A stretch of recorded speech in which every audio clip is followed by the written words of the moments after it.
முட்டை தோசை ஊற்றுறதுக்கு மாவு உப்பு போட்டு தோசைக்கு எடுத்து வச்சுருக்கேன்.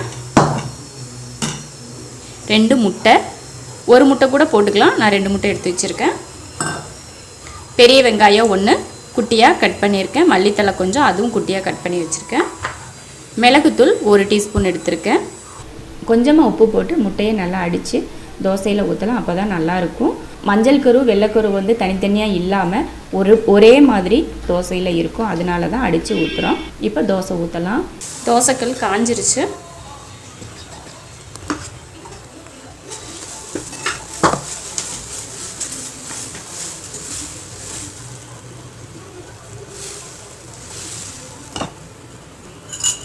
ஊற்றிட்டு மேலே முட்டை ஊற்றிடலாம்.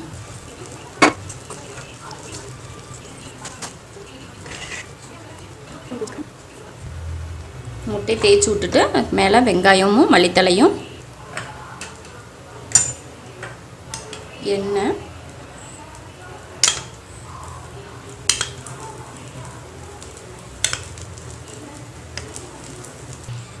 பெப்பர் கையில் எடுத்து இப்படி தூவி விட்டால் தான் எல்லா பக்கமும் ஒன்று போல் வரும்.